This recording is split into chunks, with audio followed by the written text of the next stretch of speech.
As the number of coronavirus deaths in India rises, there are questions about the effect of herd immunity and whether the situation can happen elsewhere.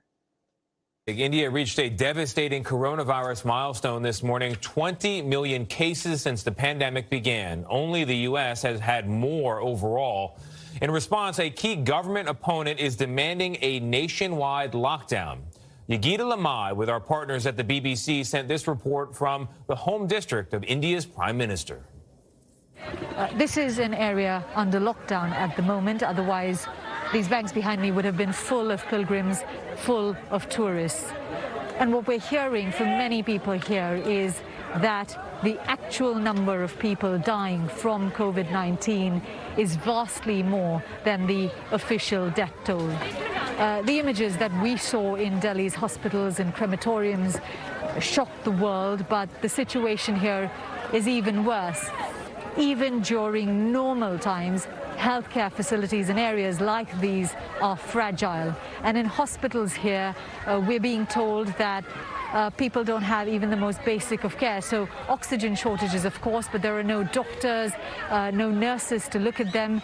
In some hospitals, we're told that they're not even getting food. Joining us is Dr. Akili with the Ultimate Wellness Group. Greetings, sir. Greetings, ma'am. How are you? Good.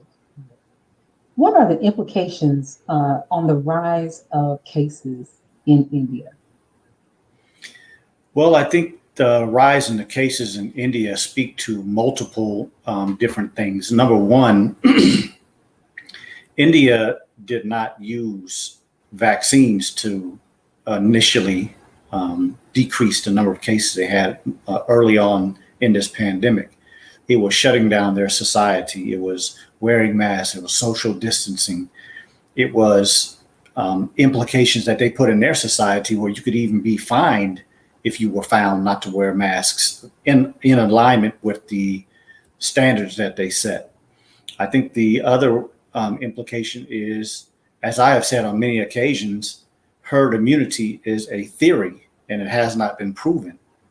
And when you look at the way that India had some pretty high cases early on in this pandemic, and they decreased it in the ways that I just mentioned. And now that they've had a return of these cases, the return of the cases recently within the last few weeks is after they have been vaccinating people since January. Their vaccine started after America's vaccination campaign. But to say that vaccines are part of improving the situation, then how did we have this astronomical increase in the number of cases? So I think the implications that are coming out of India to me are, again, as our beloved Minister Louis Farrakhan mentioned, that you will not be able to control this, and scientists from hell will not be able to keep in line a pestilence that came from heaven. Now, why is the Indian increase in cases so significant? Well, actually, that's the problem, is they can't figure it out, because the only thing that in the multiple stories that I read, the only thing that they are speculating is that once people started getting vaccines, and if I remember correctly, I think they're only at about 7%, somewhere between 7 to 10% of the population that has been vaccinated, right? So we're talking about a country that has 1.3 billion people. It's a lot of people. And 5 to 10% may not be a large percent of the population, but that's a huge number of people that were vaccinated. But they are saying that because of these vaccines, that people relaxed their standards. People started having public, gatherings and stopped wearing their masks and stopped doing the social distancing at the same manner that they were in the beginning of the pandemic. And that is a lot of the discussion is around that.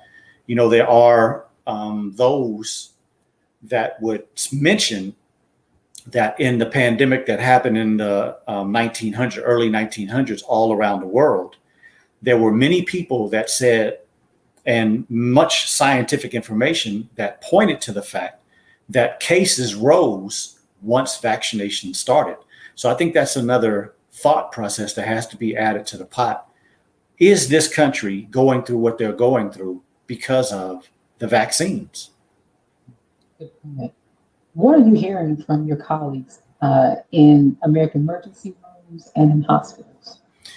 Yes, interestingly, I spoke with two physicians ER physicians that I know, one in New York, one in Chicago, and another nurse who was in the ICU in the Little Rock area. And all of them had very similar explanations of what they are seeing.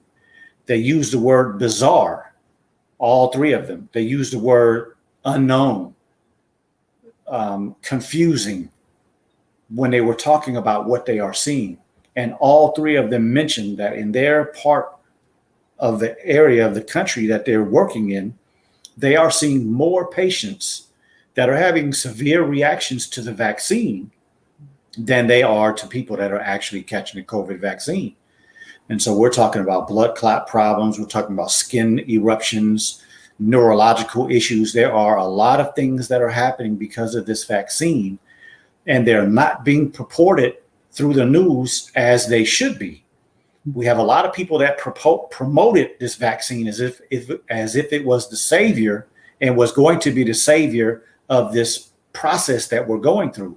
But what they are noticing is that their colleagues and the hospitals in general are trying to find every reason to explain these problems, but they don't want to point at the vaccines. They are hesitant to say that the vaccines are part of this problem. And to them, the three that I'm speaking of, they are absolutely sure that these are problems that are coming directly from people that are being vaccinated.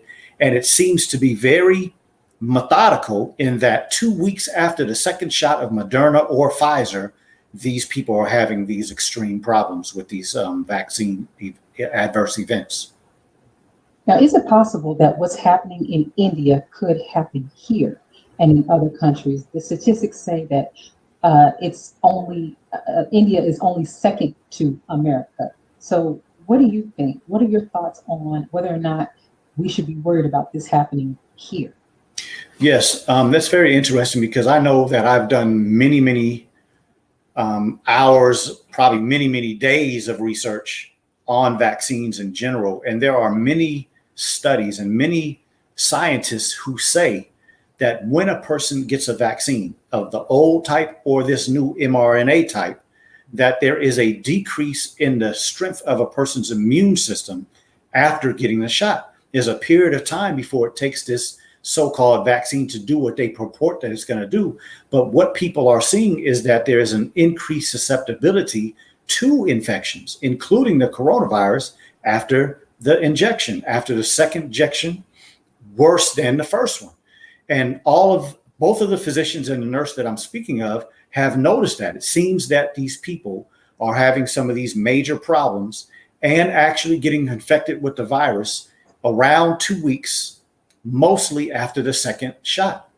And so I would say that there's a statement that the Honorable Elijah Muhammad taught us, and he said, what you see afar may be coming to your shores. And I am concerned that that is going to happen. We have a population in this country that has been, I believe, sensationalized into this vaccine. And I'm talking about the Black healthcare workers.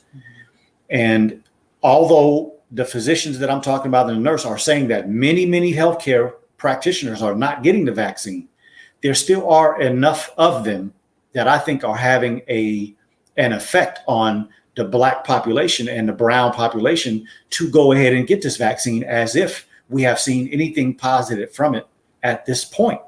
And so that's my concern, is that if the theory from the past and if my study is telling me something that is based in truth, in that the more people get vaccinated, the worse this problem is going to become, then we're actually going to see in this country and in many places of the world, actually what the Honorable Minister Louis Farrakhan said. He said, this vaccine is death itself.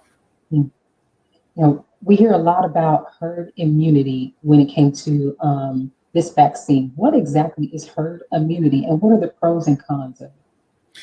Yes, ma'am. So herd immunity is a process by which either when a section of a population or a certain region of a population gets an infection, or the infection is popular in that area, the more people that are affected with that, the less it has a longevity. And then when vaccines are put into the equation, the theory is that if you vaccinate a certain percentage of the population, then that infection doesn't have the ability to continue to foster itself because people have been protected, and there's only a small area or a small number of people that could get the infection, and it can't cause a large problem anymore. Well, as I have said, herd immunity is a theory. It's never been proven. Nobody can point to any absolute scientific reality that says herd immunity is a reality.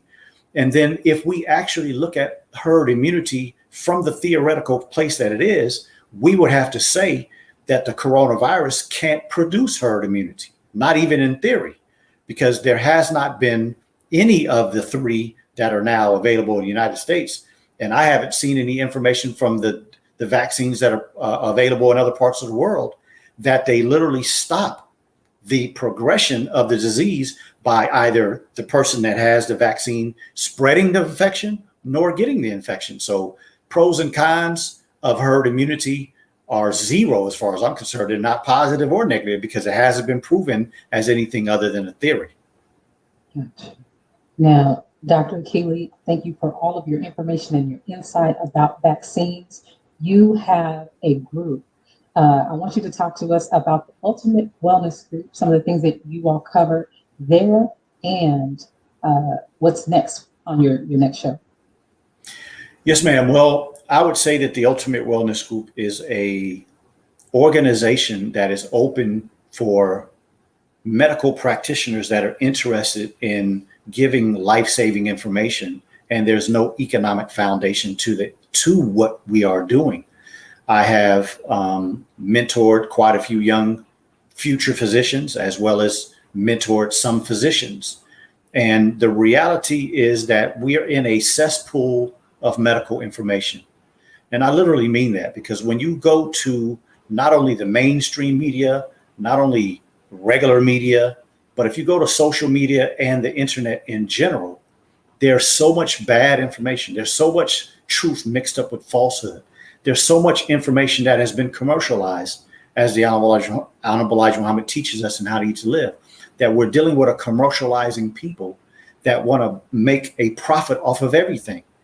And unfortunately, you can't make that distinction based on a person's color, creed, ethnicity, what language they speak, because that mentality has overcome the medical industry, whether you're talking holistic health, natural health, products, herbs.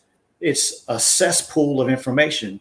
And so I pray that the Ultimate Wellness Group represents a body of information where you can trust, and you don't have to worry about being a number. You don't have to worry about being a bag of money, but you can take this information, apply it to your life. And inshallah, God willing, you know that this is coming from God, and that's why it's giving you so much beneficial results. Great. Thank you, Dr. Akili, for joining us this week. We look forward to you returning next week with your insight. Thank you.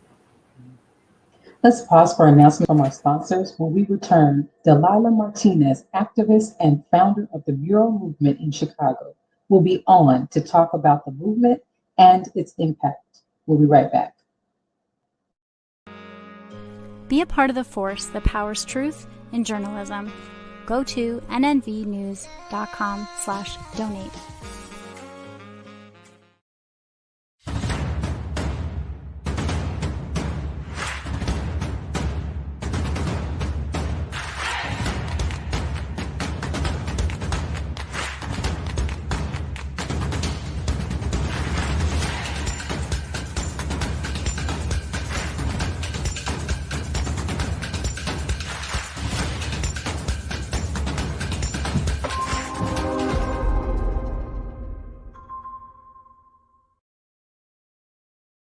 worldwide, 24 hours a day, 7 days a week. Download the Final Call Radio app and take us everywhere. On your phone, on your computer, on your tablet, on Instagram, Facebook, and Twitter. You can also log on to finalcall.com and click the Listen Live button, or finalcallradio.com. Final Call Radio, the official voice of the Honorable Minister Louis Farrakhan and the Nation of Islam. Please share your thoughts with us in the comment section below. Follow us on social media at NNV News, and please subscribe to our YouTube channel at National Network View. I am Anissa Muhammad with nnvnews.com.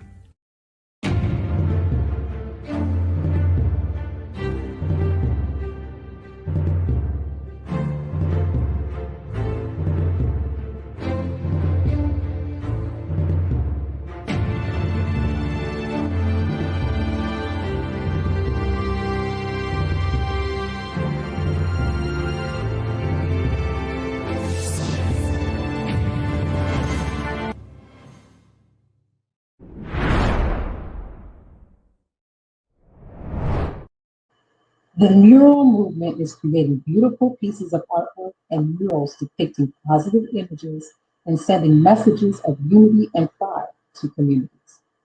Hi, my name is Delilah Martinez. I am an mural curator. I own an art gallery called Vault Gallery. It's located in Pilsen. Awesome. So right now I'm kind of calling it the Mural Movement. It all started on Tuesday, which was about 3-4 days ago. In the evening, I had one of the local businesses that are located in my area ask me to come write a message on the boarded up store that they have. They just wanted to write a message, Black Lives Matter, whatever. And so they called me because I work with a lot of different muralists. So I sent out a muralist that evening and got a mural done that night. Because of the surrounding businesses that also have been boarded up, they started to notice that and they started reaching out to me. So the first day I got about 7 to 8 different stores. I then put out a call on my social media to start looking for businesses that are boarded up in the South Side and West Side communities. And that started quickly rolling, and I started getting other muralists. But the whole objective is to send out a message of unity between the Black and Brown communities. Joining us is Delilah Martinez, founder of the Mural Movement. Greetings. Hi, how are you? Thank you so much for having me. I'm so honored to be on here. Thank you for joining. What is the Mural Movement? So the Mural Movement is a creative activism initiative. We started in June of 2020, right after the murder of George Floyd. It really started when the stores here in Chicago started to board up and we started to get in protest mode. We also started at that same time to hear rumors between Black and Brown communities not really getting along. So I felt very powerless at the time, especially watching the news. And I wanted to think of some type of way that I could give back or do something or use my voice and help the artists use their voice too. So one of the business owners located here in Pilsen in Chicago reached out to me because in the midst of the protests and the rumors of Black and Brown communities not getting along, we wanted to send a message in our community, which is predominantly Latino. We wanted to send a message of Black and Brown unity and support Black Lives Matter. So the business owner asked me to come and write Black Lives Matter on his storefront. But I thought of a better idea that says, okay, we could write that, but we could also create images that support that message as well. So it started in June 2020. We are still going, and it really was just to support the message of unity and support, everything that was going on during that time. Right. Now, as a person who started the Mural Movement, you're also the owner of Vault Gallery. What was your personal journey into curating art shows and managing artists? It's been quite a long journey. Thank you for asking, but it really started, my first business is called VIP Paints. I started a paint and sip about 8 years ago. And along the way, I've met amazing artists that have worked and instructed at VIP Paints. So it really started because one of my friends' show got canceled. And so I was like, hey, why don't I just throw an art show for you? And I wasn't really sure. I wasn't really at that time selling artwork, but I knew that I loved it, and I loved the artists that were working for me at the time. And I'm also an art collector, so I threw my first show for an artist named Carlos Delgado, and there was about 17 pieces, and I sold 13 of them at the time. And then after that, I started having different artists from our local area requesting to do art exhibitions inside the gallery. So that's how I got started. It's been, like I said, a really long journey. And as far as curating, I feel like I just have an eye for things, and I try to stay with the times, and I just try to support artists. I've always had like a creative nature. My mom and my grandmother were always really into arts and crafts. And so I feel like creativity was embedded in me. So I've always just had an appreciation for artists and what they do for our world and how they make it beautiful. Can you give us an approximate number of artists that you work with to participate in the mural movement? So currently we have about 128 murals throughout Chicago. We have some in New York. We have in Indiana, in San Diego, in Milwaukee. So it's well over 100. I lost count a long time ago, but I've worked with so many amazing artists. And the Mural Movement is a volunteer-based initiative. So most of the artists, all of the artists have volunteered to create these murals. So it's well over 100. I lost count. Where else can we find those murals? I know you mentioned Chicago and really all over. Are there any specific murals that you want to bring attention to in today's climate? Mainly, our murals are located in Black and Brown communities. Our focus is to empower Black and Brown communities. Our focus is to make people feel beautiful, empowered, and to add value to communities. The Mural Movement is a lot more than just murals on walls. We also create community engagement elements, which include hiring the youth, volunteering to clean up the area, feeding the community, providing resources. We also do a lot of creative we also think of a lot of creative ways to gain awareness to our people and our communities. So it's a little bit all over, mainly in Black and Brown communities, but the objective is to become more global and find areas that need uplifting, need some beauty, just need to add value and art into their communities. So we're always on the lookout for walls or businesses or things that we should be involved in, and mostly, like I said, Black and Brown communities. Now, can you speak to the impact of having beautiful artwork in our Black and Brown communities has? Do you have any experiences that you can share with us or testimonies from the community who's received some of these murals? So a little bit about me. I grew up in Chicago. I went to a Catholic school that I was in Bridgeport, predominantly all white people in there. And one of the things that I noticed growing up is that there wasn't a lot of artwork or magazines that showed people of color. So I was very insecure at a really young age. I was bullied because I was mistreated, I guess, for the color of my skin. So being insecure, at a young age, I always felt the need to make people feel beautiful. And one of the things that I noticed at one of the murals that really inspired me to want to do more, and it's located on 79th and Cottage Grove here in Chicago, is there was a mural by Haley Lassell Young. It said, "Black is beautiful." And what I usually do when I pull up to murals, if there's people there, I try to kind of lay back and hear what they're saying about it. And I saw a bunch of women and males looking at the mural, and they were saying, "That looks like me, that looks like my lips, that looks like my eyes, that looks like my nose." And Even saw little girls posing in front of it, and they had smiles, and it just made people feel beautiful and valued and important. And I even noticed that at another place on the South Side called Exclusive. And that really took me back to the moment where I felt really insecure. Like I remember as a little girl praying to have whiter skin, to have blue eyes, blonde hair, because I was bullied. And when I saw those women feeling beautiful, feeling valued and important, that really fueled my fire to want to do more. Another thing is the Black and Brown Unity Wall is one of our main walls that include 7 to 9 different Black and Brown male artists. We started that mural in the beginning of June, and it was here in Chicago. We came up with the idea, since those rumors were spreading in Chicago of Black and Brown communities not getting along. I reached out to an artist by the name of Tubbs, and I'm like, what can we do? Can we do more murals? And he came up with this really great idea that we would create a mural that included the Black and Brown artists. So they worked really hard. It took them about a week.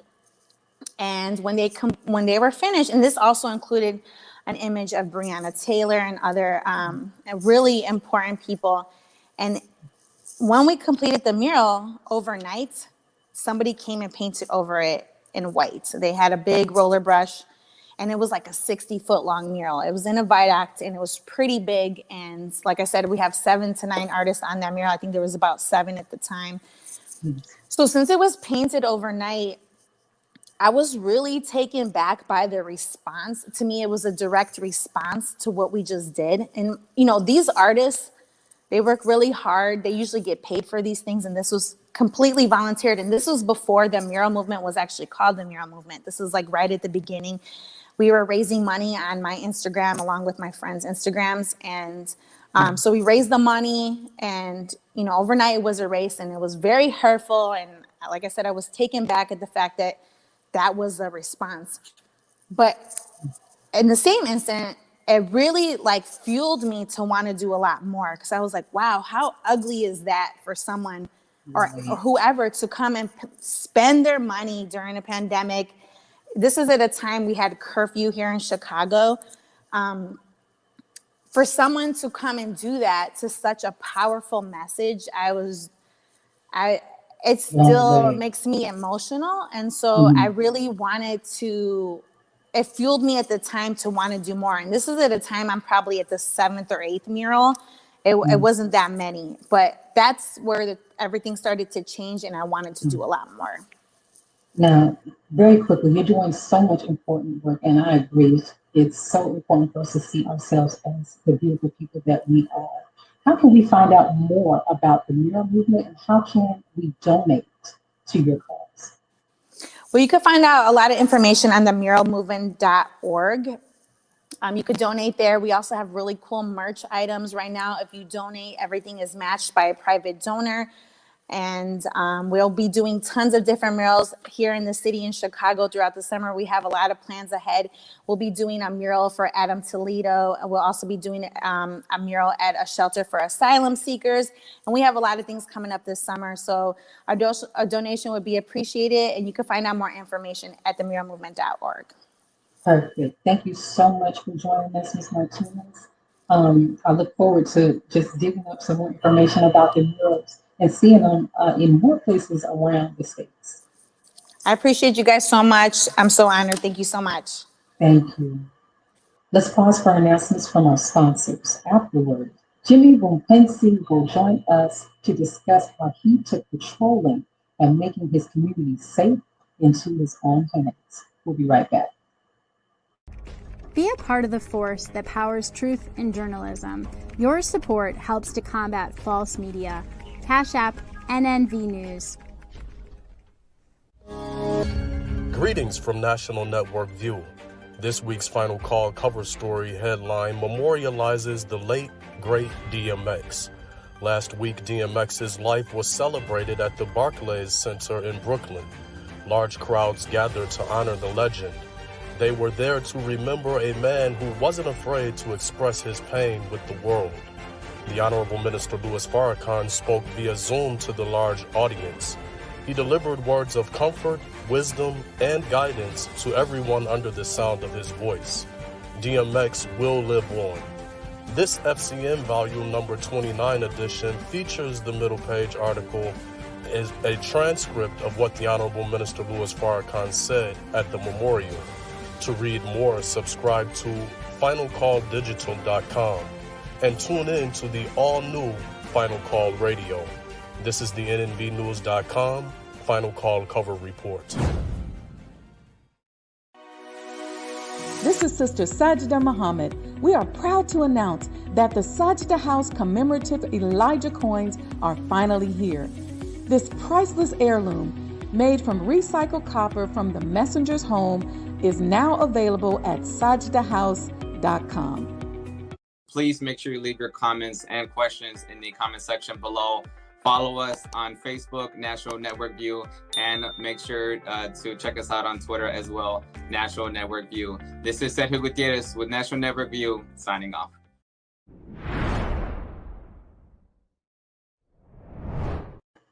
Activists are organizing Stop the Hate rallies, patrolling the streets, taking action to prevent crime, and establishing self-patrols and escorts for the elderly.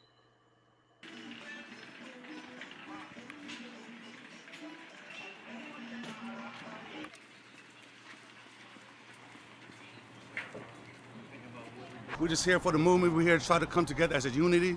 Everybody today came from different cities just to meet up. As you can see, started off by myself, so I'm glad my message got out to everyone. We're just trying to send the message out and stop the hate, stop the violence. That's what the message is right now. We're with the movement.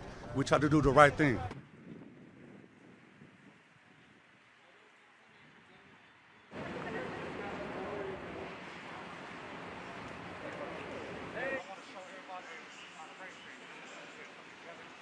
And help patrol the streets of Chinatown and Oakland to help it keep it safe, and then to stop all this racism and stuff like that. It's like getting tiring, you know. Like we got no voice, none of that. Joining us to discuss this is Asian activist Jimmy Bounphengsy. Greetings. How's it going? Thanks for having me on here. I really appreciate it being on here. Sir. You were born in Stockton, California, raised in San Francisco, and grew up in a pretty tough neighborhood called the Tenderloin. Why is that area called the Tenderloin? To be honest with you, I moved there early 1990s, I believe 91. I have no idea why it's called Tenderloin, but all I know is when I was growing up there, it was mostly like gang violence, a lot of drug territory. I seen it all growing up over there. So yeah, I did grow up in the Tenderloin district. I had no idea why it's called TL. So speaking of that being a tough area, what was it like? You said you moved over there in the early 90s, and the climate in the early 90s in California had, we saw a few things. We did see some riots and so forth. In your particular area, what was going on there? In the early 90s, it was different from back then till now, because early 90s it was a big Asian community, especially Cambodians and Laotian and Vietnamese. And so I was around everybody a lot. I started hanging out with the boys and stuff like that, started growing up in the lifestyle too, as well as far as selling drugs and everything else, you know. I experienced it all with it, but now it's like everything's changed now. Like it got so worse that it got people sleeping on the streets with needles and everything.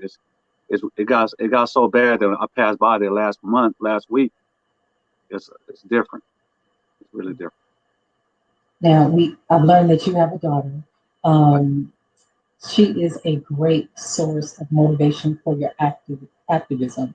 What else motivated you to go from your previous job, which was being a truck driver, to taking action and gathering community members to begin patrolling the streets? Well, what makes me really go out there, because seeing all these videos of people getting attacked, especially elderlies, it really breaks my heart just to see that every single day I go on social media, but Instagram, Facebook, or even the news. And what triggers my mind is like when I was growing up, my grandparents, especially my grandmother, walked around every single day to collect cans.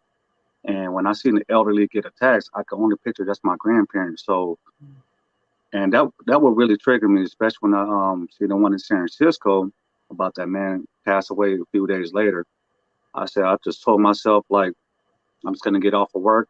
I drove all up from San Jose to Oakland, and I started my foot patrol by myself, and no questions asked. And I knew I had to take action because it didn't sit with me well just seeing all this attack going on. So I had to take action. Now, areas such as Chinatown have made it clear that they do not want any more law enforcement or police presence, as it is thought to harm the minority communities. Then, alternatively, organizers are establishing sub-patrols, such as the one you started, and escorts for the elderly, as we mentioned before. Have you discovered or have you established sub-patrol and escorts for the elderly or can you tell us whether or not you're seeing a difference on the escorts that you established? I do see a difference because when I first started patrolling Oakland, Chinatown, since we speak to different languages, when I first started, I remember a woman. She ran away from me and my friends. Basically, she ran for her life because I seen the look in her face, running cross street, taking the trash out, going run to her shop, and yelling, I guess, to her employees to call law enforcement. So it hurted my feelings because I'm here to protect, But I understand because it's traumatizing, because they've probably been victimized so much that they see this on the daily. So, but luckily that day, I did have a friend of mine that speaks the language. And he went over there to explain to them. Then from that point on, people started seeing me on the daily, and everybody's attitude changed. Instead of being afraid of me and my friends, my crew, my volunteers, they actually thanked me by offering me drinks, food, or anything, whatever it may be. Just getting in the car, just waving high, honking at us, like giving us a thumbs up. So it is a big change, and people also roll by Chinatown to see me and my volunteer, my crew was out there, and everybody always give the nod up, like give me the thumbs up too. Mm-hmm. So it is making a big impact to the community. Now, with as you go from hood to hood, I know you're staying connected with the people. As you mentioned, you have recruited some members to escort who speak a multitude of the different languages in your community. Elderly abuse is what it appears to be underreported. How are you keeping tabs on that, and what are some of the common themes that the people in the community are speaking to you about? Just recently, an elderly got attacked, and I think he told the police that he fell down. I guess Asian elders was taught that way to stay quiet and not to speak up, But right now, I'm going out of my ways to find out, go talk to them, try to find a translator, and say, we're really here for the people, because we can't stay silent anymore, because you get attacked, it's the only right thing to do, just speak up, because everybody's going to get away with it. So I'm here to try to represent and let the community know that I'm here, no matter what. And yeah, it's really sad, just to see that, because I went to an elderly house yesterday, but he wasn't home. The neighbor told me that he still claimed that he slipped and fell, but if you see the footage, there's no way you slip and fall and then have a big old black eye and scraped head and blood all over his face. There's no way. But I mean, I just want to send a message out there, like, hopefully the Asian community could hear this, like, to speak up, because we need a voice too, It's not right. Just stay silent, it's not, because we're not going to get anywhere, you know, or the kids' future not going to get anywhere. That's the reason why I'm standing hard to go all out and just speak up and just say, I'm not afraid. We got to really take it to the next step, you know, because I grew up, like I said, in a rough neighborhood. I grew up in the Asian hood. It's like, that's how it all started when my family came from Laos. And like, when I was a kid, I see my grandparents, the neighbors start like trashing our place and stuff like that. But I didn't understand that when I was younger. But my mother got called, go back to the country. So when my uncle formed, that's how all the streets started, when the Asian gangs came together. That's how it all started from the street, to protect the community. And that's what I'm doing. I have to step up because I cannot just sit back, like I said before. So I have to show, I can't show weakness when I'm on the street. So that's why my presence is different from other volunteers out there. So, but yeah. Now it did. You had a AWA rally recently take place in Oakland, California, but you also had a solidarity rally to stop the hate. Where did that take place, and what other rallies and events do you have planned? Ever since I became this person, an activist, to be honest, I'm new to everything, and I never even heard the word activist before, you know, because I'm not that educated person, you know. I'm a little different, but yes, we did have that rally, but we also have to stop Asian hate. But I have other communities reaching out to me, from Blacks, Browns, and just everybody. So I've been going to different rallies, show support. Yeah, so my next movement is like, I'm just trying to bring everybody together, you know, like I'm actually like going to city to city, and I'm trying to go state to state, but it's really hard because I haven't been to work ever since I got out the hospital. So, but that's what I'm trying to do right now, is unite everybody, come together, go to different neighborhoods and talk to one another, and like try to spread the message out there so we can help each other out, you know? So it's like, when this person knows, okay, this is the wrong thing to do, this is the wrong thing to do. So that way it won't escalate anymore, you know? So that's my next plan I'm doing right now, just basically going to city to city, neighborhoods to neighborhoods. You're doing so much important work in your community, and it's obvious that what you're doing is needed. I want to thank you for joining us tonight here at NNV News, and I look forward to speaking with you again soon. I appreciate it. Thank you very much for having me. Thank you. Thank you for joining us today and tuning into NNV News. Please share your thoughts with us in the comment section below. Follow us on social media at NNV News, and please subscribe to our YouTube channel, NNV News. This is Rosalind Price with National Network View News. Good night. Be a part of the force that powers truth in journalism. Go to nnvnews.com/donate.